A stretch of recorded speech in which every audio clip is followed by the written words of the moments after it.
افغان حکومت اور کچھ فلاحی ادارے کابل کے نواح میں نادار لوگوں کی مدد کے لیے خوراک فراہم کر رہے ہیں، مگر چند روز قبل ہی ملک کے ایک مغربی ریاست میں پولیس اور مظاہرین کے درمیان ایک تصادم میں 6 افراد ہلاک ہو گئے۔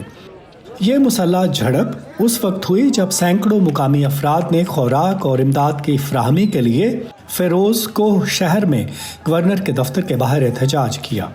کرونا وائرس کے باعث بندش سے نہ صرف افغان عوام کی مشکلات میں اضافہ ہو رہا ہے بلکہ حکومت کو بھی معاشی مشکلات کا سامنا ہے۔ پچھلے اور اس ماہ کے دوران کسٹمز ڈیوٹی میں 95% کمی آئی ہے، جو افغان حکومت کے لیے آمدن کا سب سے بڑا ذریعہ ہے۔ اسی طرح ٹیکسوں میں بھی 30% کمی دیکھی گئی ہے۔ اس سے پہلے صدر اشرف غنی اور سابق چیف ایگزیکٹو عبداللہ کے درمیان سیاسی تنازع کے باعث امریکہ افغانستان کے لیے $1 ارب کی امداد ختم کرنے کا اعلان کر چکا ہے۔ اس کے بعد عبداللہ نے حال ہی میں ایک بیان میں کہا ہے کہ وہ اور صدر اشرف غنی اقتدار کی تقسیم کے حوالے سے ایک فارمولے پر تقریباً متفق ہو گئے ہیں، جس کے تحت وہ طالبان کے ساتھ مذاکرات کے عمل کی قیادت کریں گے۔ طالبان جو اب تک اشرف غنی کی حکومت کے ساتھ بات چیت پر راضی نہیں تھے، کیا وہ عبداللہ سے مذاکرات پر رضامند ہوں گے؟ میں نے یہ سوال پوچھا ولسن سینٹر کے مائیکل کوگلمن سے۔ اگر طالبان افغان سٹیک ہولڈرز کے وسیع اور جامع گروپ سے مذاکرات کے حامی ہیں تو انہیں عبداللہ سے بات چیت کے لیے تیار ہونا چاہیے۔ وہ ایک اہم سیاسی شخصیت ہیں۔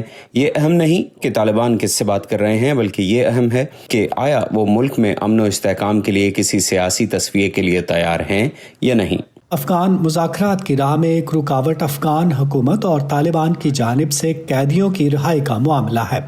افغان حکومت چاہتی ہے کہ طالبان کسی طرح کی جنگ بندی پر راضی ہوں، جبکہ طالبان کا اصرار ہے کہ ان کے ہزاروں ساتھیوں کو جلد رہا کیا جائے۔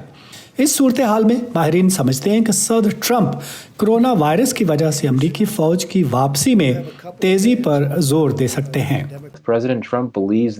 اگر صدر ٹرمپ نے سمجھا کہ افغانستان میں کرونا وائرس کے پھیلاؤ سے امریکی فوجیوں کی زندگیاں خطرے میں ہیں تو وہ کہہ سکتے ہیں بس کافی ہو گیا، امن کا عمل آگے نہیں بڑھ رہا، ہمیں ان دستوں کو جلد واپس لانا چاہیے۔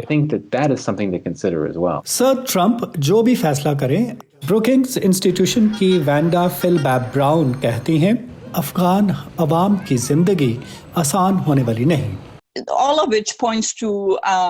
افغانستان میں آئندہ کئی ماہ اور سال انتہائی مشکل ہوں گے۔ غربت، بیماری اور پرتشدد واقعات میں اضافہ ہوگا، خوراک کی قلت کا خدشہ بڑھے گا۔ افغان حکومت اور طالبان دونوں اس حقیقت سے واقف ہیں کہ ایسے حالات میں امن و استحکام کا راستہ اور بھی کٹھن ہوگا۔ ندیم یعقوب، وائس آف امریکہ، واشنگٹن۔